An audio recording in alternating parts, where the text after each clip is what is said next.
Guaya. Bana racha katin kon lat Carodian.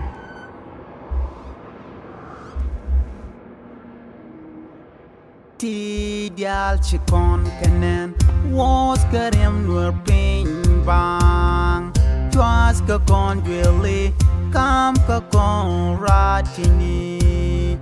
na ka nur la bang tiem na ka kam na ke lose lia din rel ro when it goes moch kamal len ye din ti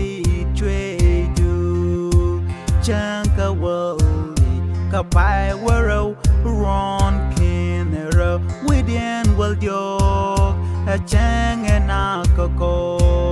a chang tima Nuääri dial tin chili lora chwana jepere con Nuääri dial chanka wali chanka wali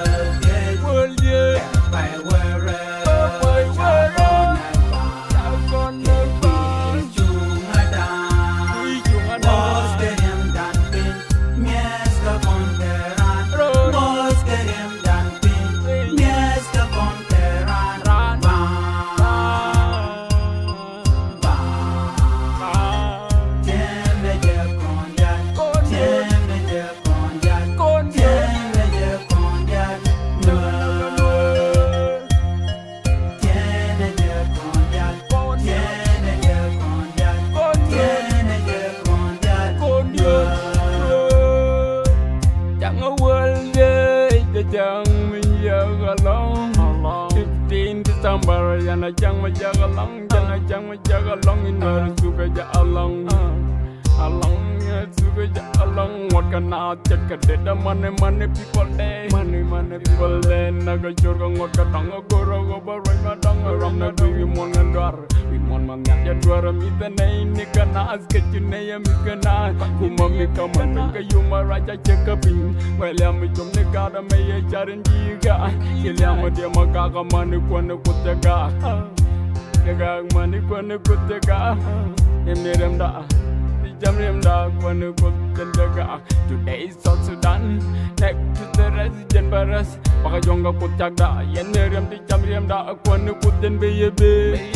Beyebe Kwana kuten beyebe Beyebe Shanka wage Shanka wage By where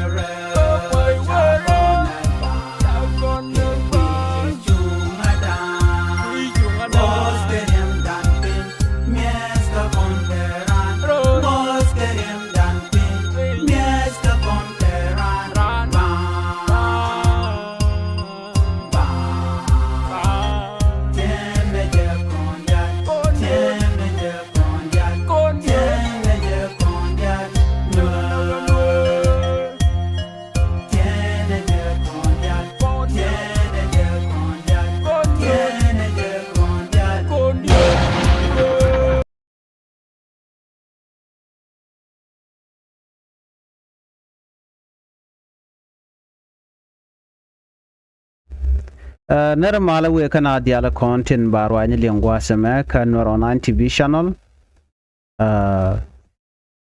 Bana racha katin content lat Carodian ko racha ka December 15 kana 16 2013 ko shana tiak ka shang ka wel die shang wel bakel ka jan ron to content ron kindang ro jandang ro de die bana racha katin kon lat Carodian Kakwi December 15 kan 16 bana tie down chikur chatoga jabana ja address kajan laramani ki report be calling ane ko ngai konte diale konte sharen lat ka gwase dan no be konte ko de kon fanya bono ngumi chora lat ka gwase dan ngumi shalet kan wore no bana ka gwitin ke be kon kaling to kon ka ngai mi di longa te kon sharen lat kon wore dial wo la koro dana rimanya ndo mite ka mishola la kete matok na bukon dial bidan be shunka ke nges dan ke le ko be kon lat ko ban ka kulangach no ko ngune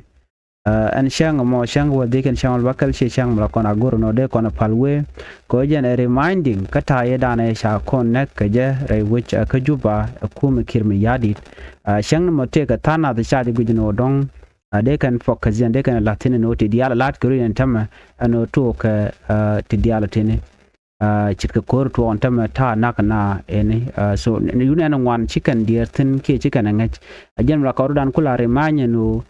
me chi to ka jen gwa se dan mi bej ka gor jeno de nas de kan te ka ngach ke de kan te ka chit ko dong chiran che de forget ke che de paru jen December 2013 edan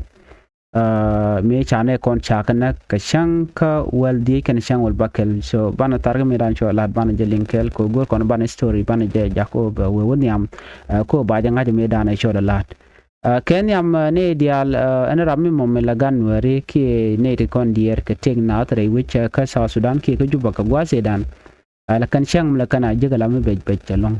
ko te ka nas to mashikan ka kan ka gwan bej lo cha yi ken cha de nang chang me dan cha ne ko wan cha ka nak te ne shikan ko bi kan store to ti bi kan kula lat ke bana kula re mai ka kwiden ko te to kon ka na te cha de no ko no de kan ling ban reminding ban je lat ka ta da ne ti me to ko je dem kula te ka di ten da na pa yen ling ka ban yo play bane ko bana kon lat ko en bana kula ngai kel no ko so as reminding din bi ngaje no ti dia lat ku den tem ka jan gwasame ka tung wan to goro de te ka ngitin ki de re ngaje no nguto bu kondi de ban jelin kele nyo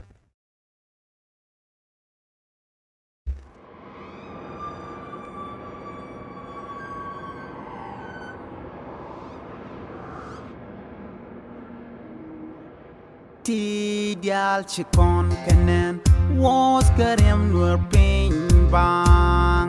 twas ka kon dwele kam ka kon ratini na ka nur no bang tiem na ka kam na ke lose lia din rel ro when it goes moch kamal len ye din ti twe du chanka world ka pai wero ron kinero within will yo a chang and a coco a chantima Nuääri dial tin chili lora chwana jepere con Nuääri dial shanka world shanka world by where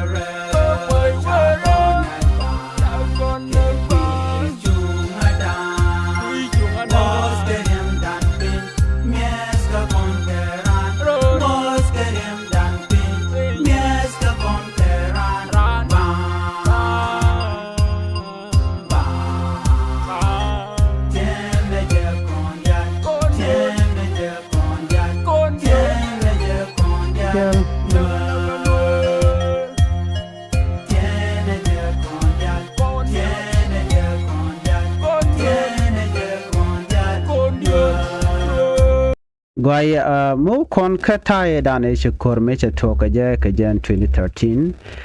ka December ke pai waro shanga wal dish kana shang wal bakal ronkin dangro with the well job rei wika South Sudan capital ka Juba no shu media along cho to kana content la Nuääri rei wika Juba mi mo istor me chaja de min fal ruwe chaneti kon la Nuääri kiena gan Nuääri ajin nyal ajin dol ajin wut ajin shek minga jime dane chi twok no shi dong shi tete shi ka de gujino de ka parwish cause ideality kwa kon remind ka taye dan e chane kon shakan ne ka je ka chaka target ka je rai which ka juba shirma dan ngai kon ka kuje mo mitte gareng mi chi twok la ja goro kon yal baro da remind no ne ngum na ka ne kon ki ngum chiro da lat medan me report cha nong ne kenyam United Nation me chikor me chatore wi ke Juba gwa se chikir me yadi chabarar ke television me shalado ne na mishet ke 1991 charo da banyok ke me yadi da namo yala do ne na mishet ke 1991 charo da banyok kujamo bane dialo kontin matka dakrmachar en rami mom matka dakrmachar ki en rami mom milan nuar gwi janu dongdar matka dakrmachar jira momo baji gwi janu jin gwantar jani ka baji dil nak chetkata dan shi jang tikana lat ke jan 2013 eda so meche to gene meche rol meche to gre which ka juba chere mangai kondiale chwan nur chwa jogo no an korame chete kam jani kana nuar te kam Nantin kon atila dini la dini dakrama char kene dini tin kon la dini jane ki dini tin kwal chol da tam national army la nyin kirm yadit but chegulajen me chin wari kana ngaje no ne me dong der la me gwa no telerektin lo ko cha confuse ka chi point kirm yadit ba cha roi nyam nat a cha ro mo ne ke be ni dini chirma da ngai kon bien de ne te konte chalat nyol jano chakor cha jango te tin kane diale konen konke kan kwar jana dial te cha plan mo cha jala no banwer ba ka dinak ka plan dia mo lat ken no shi cha target ni specific tribe but gwaine kumen karwade but chi jan do be dane chi do to ko jan were mo 15 kan 16 no me chin were te konde shi lokono woken ka unimis or you miss an eden out and there and there take but can work can gujin on you can gujin on me don't just ni kum ne karodian kajan shanga mo chu to ko ka wer chinau dweli ten content wer tikaten gor kan wer dweli no la shire ma la lar kan no e wukan ma yukan ga kab dweli to ko chit ko dong tol kan ma re dweli but it was a systematic way mukwatar ganan wari karodian ray which Juba wara mo kelio chon wara chwa ka tul kan dial ka chwa kanak ka ke ngene jane te la de chwal ka dot kuben ke de inte ngwante chare le ka jang ko jang chicken training kana lat they were prepared for that ya kenye ka plan dien they simply were waiting for order ka kirma jadi ko bi kana execute meche kirm yadi te plan mo che jari aleka meche ngaje no chidakra ma cha che flat che which road ju che road wire which Juba and then you can go to the where mo you can connect within 1 week within this the kon lar no to ka on 15 16 woniam no kan 2014 kan ne penten then when mo shwa nware shwa ka to connect to more than 40,000 shwa connect 40,000 te chanek re which Juba tilan were kendia ajan ku kon le nen ga jano en medan a systematic way mishare leka ku makir yadit anu kaneten konan hakana charen realeka ano en United Nations reported on kana lat kana ne di shop ka 40,000 kanwar civilian ti chanek re wi Juba karwade within 2 day or 3 day so koro mo chwe dak mire wi ka South Sudan no men kula la jeslu aja long ka taye dan chungare lat ke jan ngai kon diala no medan me to kor ne dial tana ko dong telecom de to ko ne tele plan ko dong de dang na South Sudan plan e lat ke ne re kuma ka wode national election de jalat de ko kwa de jalat banamo kana o son well ka kir so kir gor no instead bo dong bela no bena ke ba queen kwar ba je lat chogor je no ba zil carried out ni ta dana benedi kontila politician ba ka silent especially dakheng machar no you gwad mo kelio you talk 15 and 16 you kirm yadit you nuare shu kan nagandit ka shu ka miet no la rana jogo no chamring da mo ring ni mor kiring babado namane histor men bejbe chawona ko ba gwar nyer ja ko bi ga toj kada mane ken ki bran be man be jakan namo meken metwo ke store ne dial wi mon ano dong de mission mo de jalat bat che jang che kanalat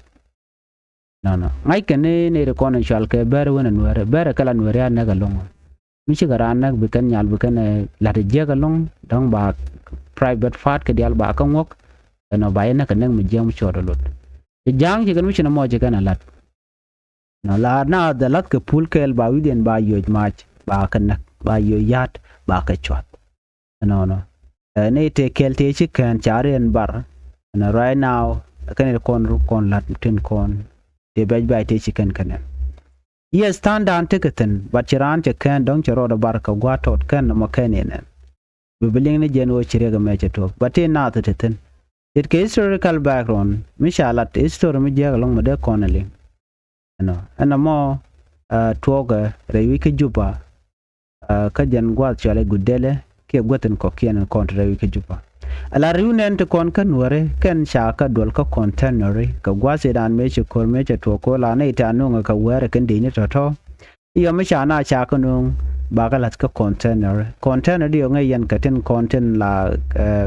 ten la kwa kanun ke mun ka kwa ku jadien no ka dor mu dadien ba ka nang re wucin gwatam la lo no kwa re dien so te ka kwa kan wan te re ka juba kan container to january cha ka dolten la ka ju ka no tel re ga ba ye bunna so mi kan ngaje no chicken wari kan ka dol ka container no re wucin ka juba ka gwase dan ka jen 2015 16 17 then chu kan nak dien chu kan to naka lo tanare re container to lo la kan shon me ken ku kana la nakten men me shiga ne to wan chicken kan nak no kan dial shiga na nago kan naga di te tun ba men were ko kan je ni were tan ne ku kan me da ne la ro da pe kan ko cha or cha je to na ku kan o dong ne ko na ga ba kan ne ken so mi chana ya ga tu ko chete ne ri kele aren bar di kan annaga mo manakana chi jan gwad mo karara ko loy kana dule bo loy kana tejne mi ay je ay nen bay nak way ay jikte bay zin naga kan ja te ram pel kana so chi siang je bay ka chang edan te bay je long chi kon video na tanen chana kanen ti chi kan galas ko online kan ni ko la jang kan de ni ken dot ko ben ke de ni ko ken de kon de cha plan ko me kir me yadi no bi kan na mo bi kan re alaka rewi ke juba ko plan dien ke liu o bikan wer bikan gadil nak bikan wer bikan gadil tuk ajan plan dien laken teniken ke shoot melat ken no te mishal ga 1991 michire ke to ko ja rewi dan ke gwaze dan me te doctor reng ma cha te ken ke gam ken wudi shal ka me John garanda mabio so re kore dan e chitong no wal ke 1991 chicken da kan cha chicken blame no reng ma cha re che jang che kan but remember nete konte te ko gwase dan yes chang ne me ngwan wore kan la de nyamo te jang ngwan kan bon ka jang kala kwaro ter mangai kon sometimes mi kon rai kon ka ko ka ngan ngwan to rai ka South Sudan bala ro kan ka jang but when we go to the real fact odi nere kon ngwan kan wore mular kan no ka re wi bor chi kor cha tok tin ka te ka reg din mi chi tok mu nyoda no ngwan wore kala de nyamo mun wanan wari la de mi that wanan wari right now mu wona ka population census ba jang wari kan wan kan woda ba wari yang me wan kan ne de ko ne roi ke jang so jang ku kan wala beledi ke bel kan da kama charde ni kan ka majority wa ka la overrun di gwade da na shukor che to ka je ka 1991 me chi karodian da la split de che to kam ga ne dangro ko jan tiela da na ngoda rom kana tin man ta makan ja ajan yira da na ngoda rom kana tin man ta makan ja mishana wrai na ko de na jal kel be jang be 1991 be kana o brought up kata me da ne dial re which ka South Sudan gor kana o de ne dial de kum de je chike da kuma char me tere me dan ajani to ala power no re sha jan da man cha gur no de ka ko de kana je ku kirme ku Dr. John gan ma biur ano ku na le chenga jak ku jala tub no order tele dol mu dol ke chenga kel mi cha de man cha la no de dol de je dol chikir me yadi chaje no so do be de ande ku mu daro nyam ko jamo ci ku mu jade men nyam ma don so ajen do be dana ci da ma char kana gar dangro ko ken jari den chugo je no ngono to bun bana baro dan wut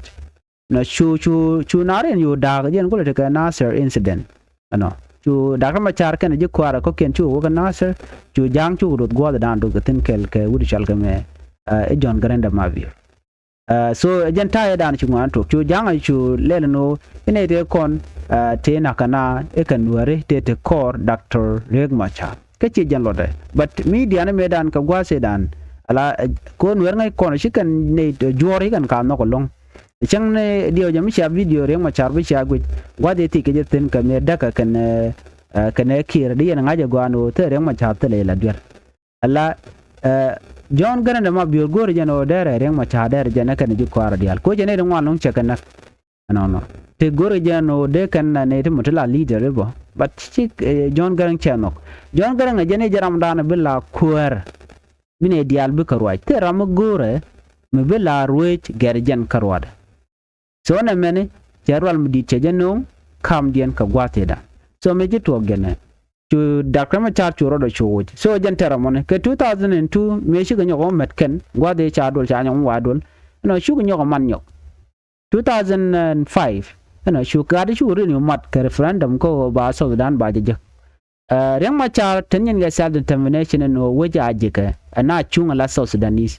no ana ji chunga lo ka na jalam ni chet ke wuri chal ke John garan go no de na chunga la jalam ni but reng ma char jene shejen tena ka mutual self determination baro dan roje la kon but John garan jene goru ni New Sudan no tela mutual self ke me yadi ne ka gwaze dan me self ke me yadi tia kwerche je bejagana mu ko la ben wetetna tama aben warba ka massacre ke 2013 naga na ke dillo aide ko tele je long tele je background of education tele menga je changa kelga tin diala kon lat Canadian ajen menen yana no che hatred che waka loide chinyir ano kana taye dana gwi kano de ka revenge de kana lat de kan ware kan kanak ajen chengre loide mokelo so me che power she graph and jen ke che kep ke 2005 me che John garan cheliu re nyal me cha gwi no dong na ga ne ri chal ka tiji Uganda ka gwi je bon go dong de wude me de te teten wude chal ka me self ke me yadit ba dong de te teten ka plan dien ko reng ma char jira me dana nyir kana long even kum Uganda nyir ka reng ma char ko reng ma char jena na jena tel ram chal tel ne te go re mon South Sudan kien foreigner me ben ka landa ko ne te kontila South Sudanese so changa de ni kun chia ben ka chia border chia je bu cross strictly chireng ma char chelan me dana raja kana wudi chal ga konye anon ko konye rebel dung Uganda ko jara me dana cha jaga ndaga ma char ko ngaje manan to ko tele area mu kuje an rei South Sudan mo keliu me che nyodo no jena ko jala lar ko jin me jin kwer jelle goda contract tigaten ngene goten konen gorga jeno de do de lat chare e menti dial mi che ngaj me jira mo loro ko der we der yang der lat ko di ngaje goten content bej ka ngaje goten content yerten ka ngaje goten content leiten so from there tika lonke tika par ko boji mo bi right but mi charo te gwa kel der we der kula long de chiwe chije de long so me chi talk chi kume kirma yadit kana janken cha plan dia mo cha yo lade kan enu reng ma char a threat reng ma char mu we kom we je chana kwerchan bi nyoko je ko mo na we ka vote ko wa vote wa jelat reng ma char ba win always all the time so meji to gene cho kir your plan cho yo lade no ne before independent kan to cho de cho je ale ka men me cha 2011 cha bilala independent a shikume South Sudan ana she independent je ke siang chop cho ke cho plan man to lo yu lat ma ngai ka bon wona ne ideal cho de ni cho yu nge de ni jan no mi chere ale kan ko wona ko don ba kuin kwa de jelat no ko kuin kwa de jelat ke 2015 plan e lat ke me chireng ma char che gu je no che corruption je dit re wi ka South Sudan ke leu cho ke yo no national election alat ke je be jiwich bika kwainga kwarian cha kon bilabel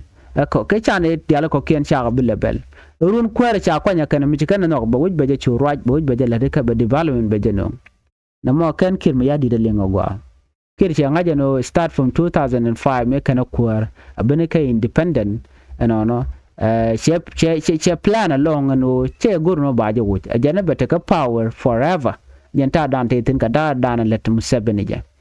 ano choy gu jeno okay reng ma char me threat ka bangulel cha chu chum janken dial a jogo no jin wo yude me woje kudu kamni je pin ko tika all the power power dane cha je self ke me yadi che gu jeno be all cabinet including Dr. Machar la first by president baje dil joirar cho kan dial cho go wo kwerka kan dial cho gwareng ma char cho je kam wudi shal ka waniga ka cho reng ma char cho joy kan ne dial to so meji tuo ka kore chieng machar che chu plan no ana boro do chung ala kwer ke 2015 mi mo plan metetin ore the plan metegen wena mona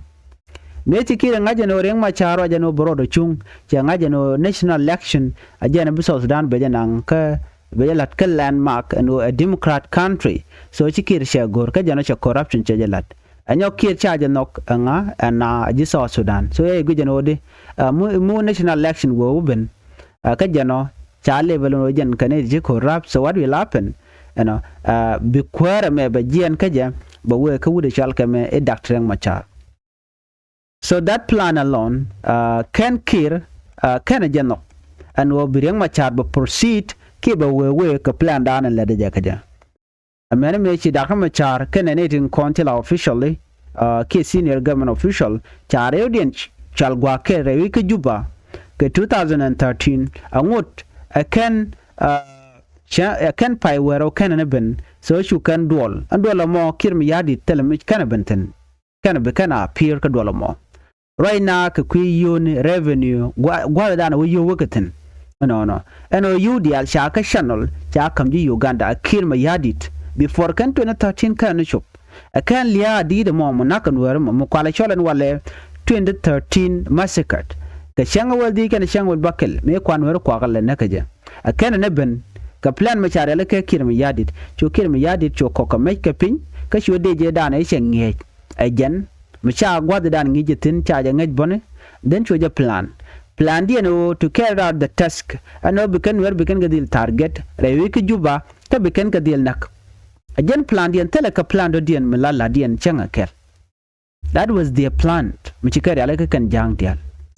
ko ngai kana gwanu man la reng ma chare ngu very plan me George and go reng ma chare jana national election bajalat but kir me yadi de jana she ready kodi jen tindia le da nge jen uche dem part na madong ko ram ma chalok but ko gur jeno bet keneti baje gor no chweji kotoria chuko gwan kore jene ko reng ma chalo wi ke je kala da ranji kotoria ko anji kotoria kan la third majority mo ka South Sudan jang katinyam Nuääri karode den yi kotoria but in fact de ko laro ne tilanyam ka Nuääri but ko ta danan kwen kana ga je kana kwen gwa che joje no jang wa ke la majority mo so na mo ami chore lat chukim yadi chugu no boro mo kanete la allies tibo mat kel so bladian betel mi chaka come first by president then cho wane ga cho kwan then cho plan cho lat ko be wudi shal kam da kam char be janak bad be kula negade tele plan do din ki be ne ken be ga cho di me kula to ke jen 2013 mu kol right tan tam no chan were anak ka wera mo cho kor cho to gwada dana tie ke nyakron ki ge gade kurmatot gwa me jikir me yadi che ne ka chaka jak wan wari ki ne de kontila jikwa da kam char wa me ken wa ka disam jen mi wi kwara dien wi je disam ano yiye ne je re win mi di kan ga je no ti siata teten ti lat karodian chaka ne already chereng ma char che je wo kelel je la gorlo lo yiye ne je ka lug de ko te ga campaign mi lat ko ba kuin kwara ba je lat and then show military keleu chu je jak ka jaga ji Uganda bo then from there chu koromo chu rodo to ka jen waram okay the next day on 15-16 chuan wari akulo nak kwal naga didana so na me amiji kirmi yadi cha plan dwale jen ka kuin kwar dwale jen ke election ngai kondi alame dwale kirmi yadi ke election en wadi ale konde de kel ki wudi shalka me kirmi yadi ka Juba te chi dotin they know kwanen chief of defense me Nuer ko chief of defense Nuer ne ka gwade dan okay angumi wan ka je kir la janga jenu en mi gor jena ban Nuer bakanak la ya guru no ban Nuer bela don wena mom ko run chaje bela bel a shango na ka ko den tama loko jen kir dere Nuer ngwandere ka gwan kora dere ka jogo no shien gwade dan na ka Nuer ke 2013 ke yente ko de la chief of defense mi te ko dor mi chatup ano nakana de la Ramadan chief of defense anywhere Nuer la ka kwal kapin la widia la do the ko just sha mo ke position and kwer midit ku jera mo che plan she la do ready no te mi jeng balat mi baji ku lo we lel ke je yo ala jin jira Ramadan bu ku lo pere ko katina na mone Okay, so na me a plan wuda shal ka me kir me yadit. So nang Nuääri wi ka Juba me sha plan ka chare leka kir ka do badan en che plan ka jam. So jen mo ko right tena wala no December 15 and 16 2013 chatiak erun kene molka run changa waldiech ka jan pai wero ron kin dangro jan dangro with the diech bana taye dane chanwe anaga je shengda bana je team ko remind kame jege dane chitok an leng na makel didame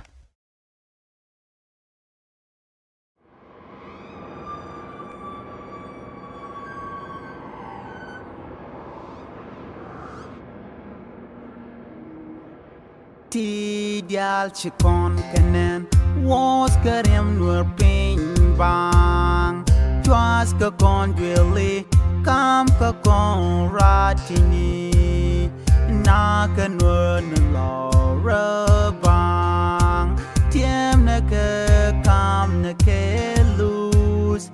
lia din rel la ro when it goes moy kamal len ye din ti do chanka world ka pai wero ron kinero within will yo a chang and ko a chang tima Nuääri dial tin chili lora chwana je perwe con Nuääri dial chanka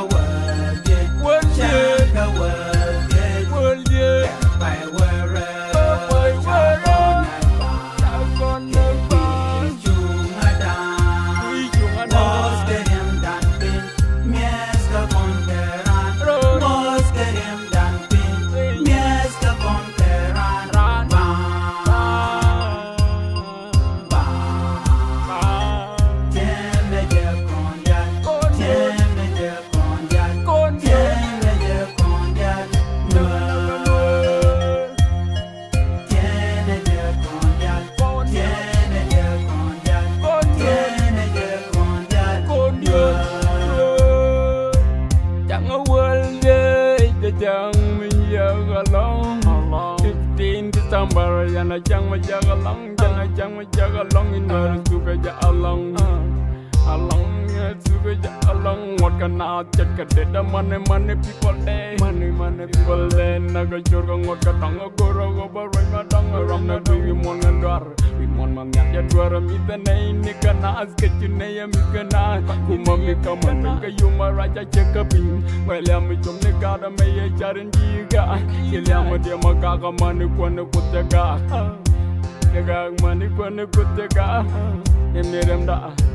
jamrem da kwana kutega. Today is South Sudan next to the resident baras baka jonga kutega yenerem di jamrem da kwana kuten beyebe kwana kuten beyebe kuten beyebe shaka world shaka world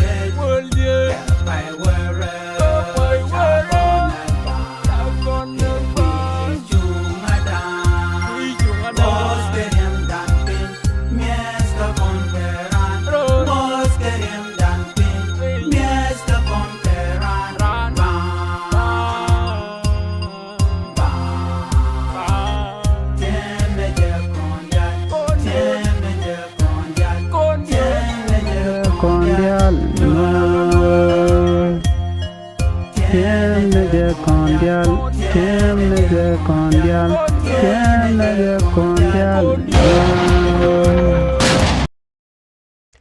On December 15 and 16, 2013, South Sudan's capital, Juba, descended into one of the darkest chapters in the country's story. What began as political tension inside the ruling party quickly turned into widespread violence, targeting civilians, particularly members of the Nuer community or the Nuer ethnic community. According to United Nations report, thousands of Nuer civilians were killed in Juba within just 2 days. Many survivors and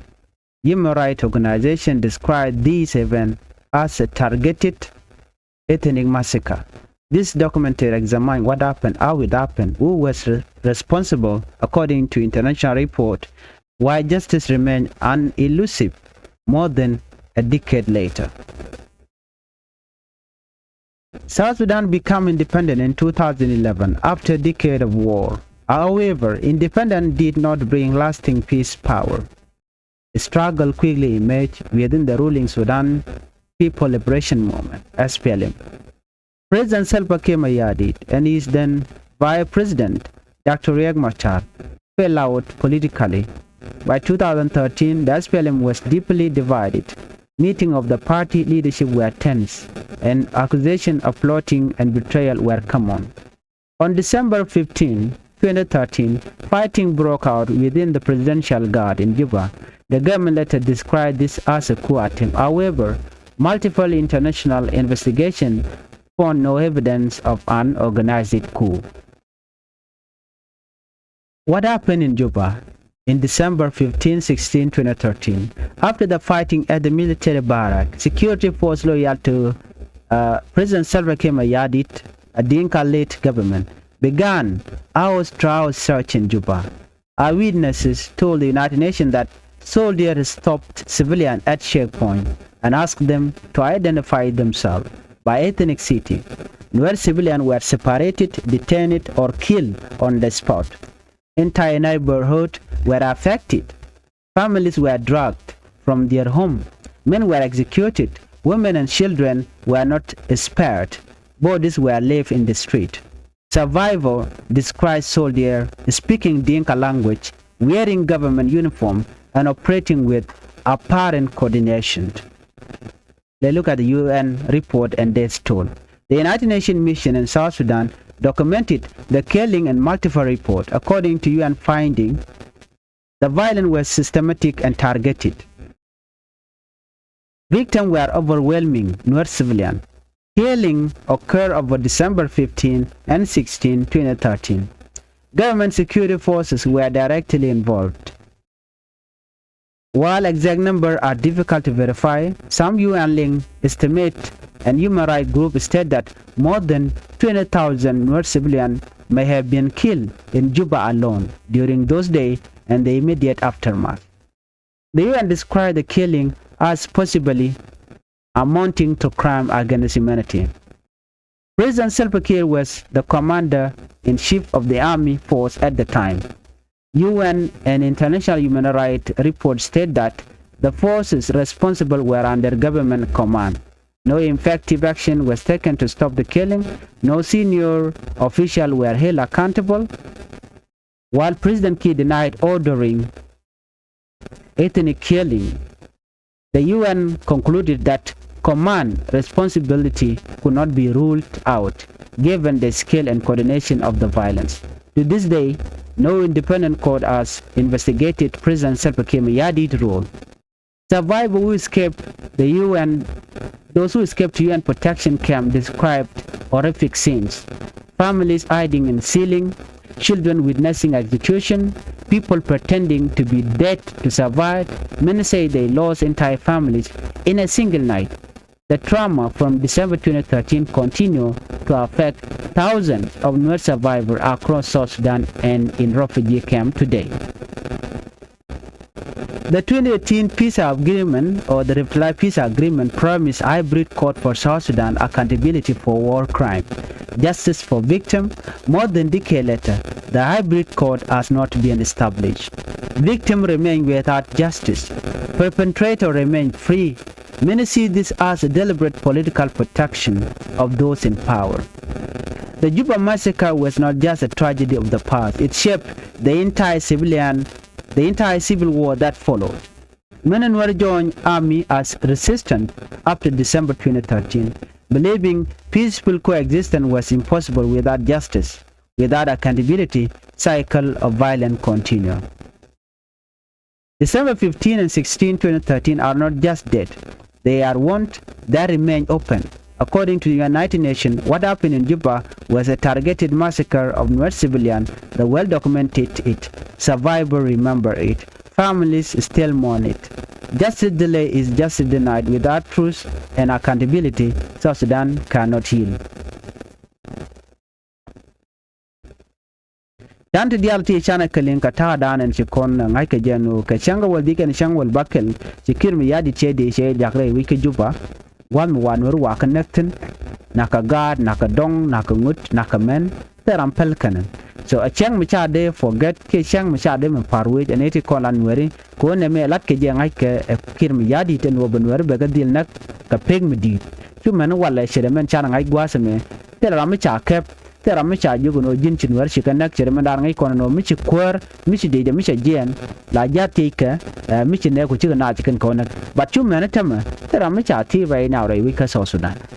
medan ka gwase dan chala do dong de hybrid code jalat hybrid code jen code dan la na la ka gokotin en code mo kon ma la lungni ne tin kon tin la high profile chit ke kir mi yadit ke doctor ma cha mi cha je charge kwen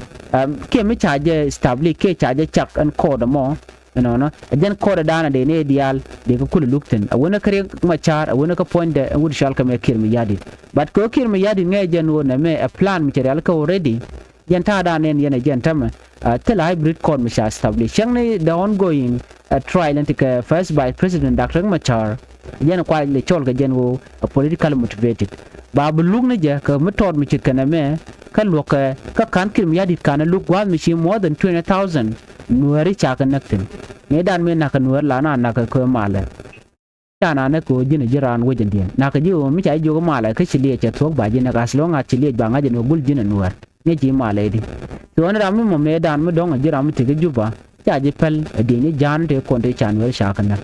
so kari pore dana cha no ji UN more than 20,000 ke 40,000 nuar cha nak rewi ke juba alone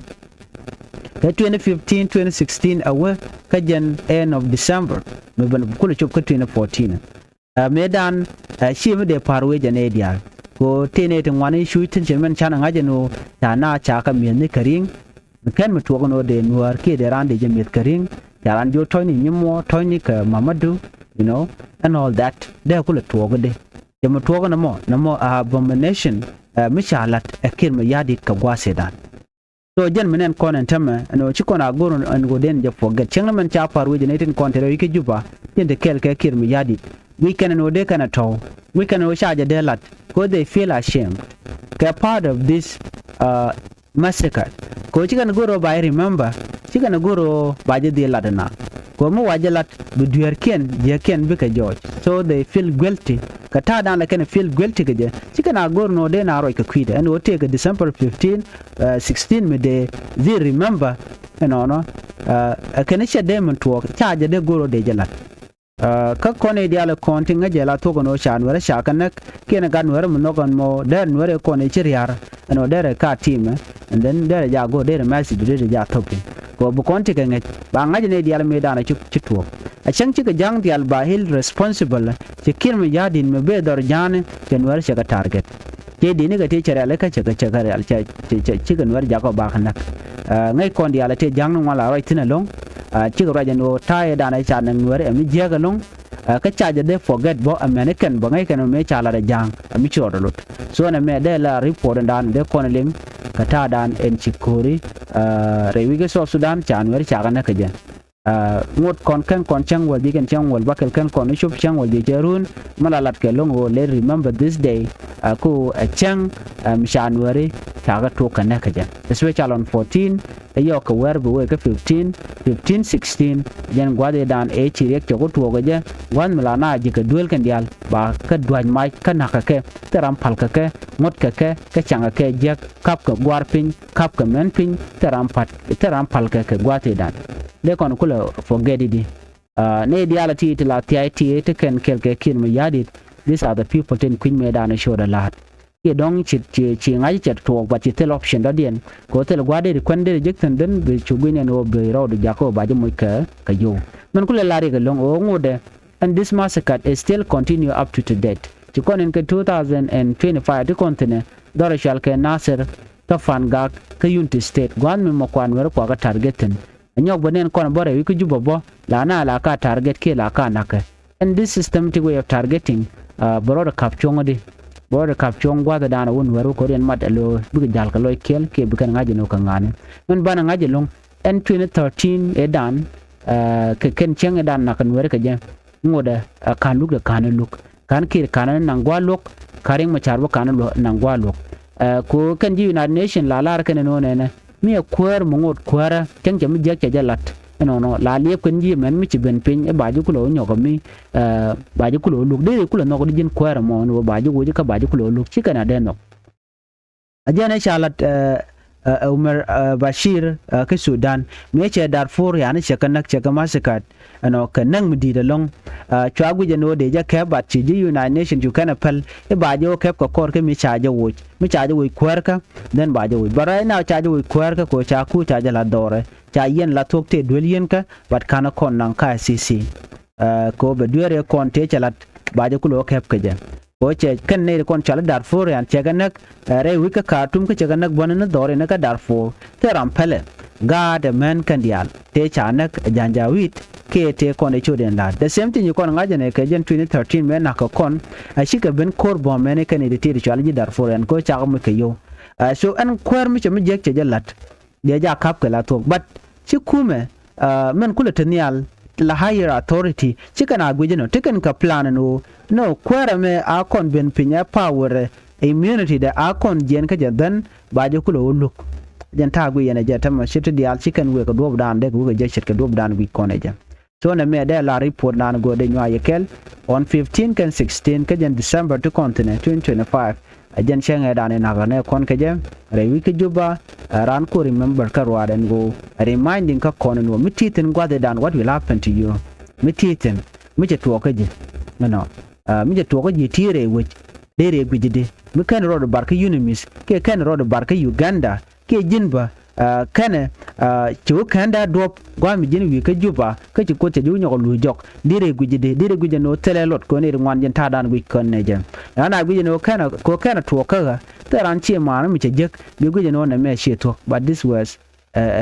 tragic kana kon dial kon wore a chang mai ka wi mon kele no chan wore sha kanak ka plan mi sha la ga kir mi yadi de la de no ci reng ma char she ku ce jalat te reng ma char mi ci ku ce jalat report cha no ji UN ko cha dial finding cha je mi jek ke cha sa cha jala kan telekom chalat e kir mi yadi let plano ka dwala ko che wo che bo ko kuin kware man tam right corner che no no der wo ko kuin kware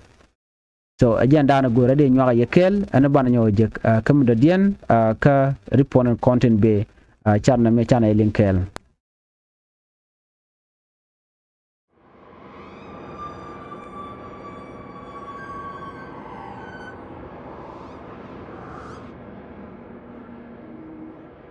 ti dial chikon kenen was karem nur ping bang twas ka kon dwele kam ka kon ratini na ka nur no bang tiem na ka kam na ke lose lia dien rel ro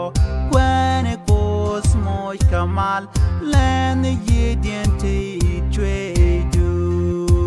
Chanka wali kapai waro ron kinero within will jog a chang and akako a chantima and what it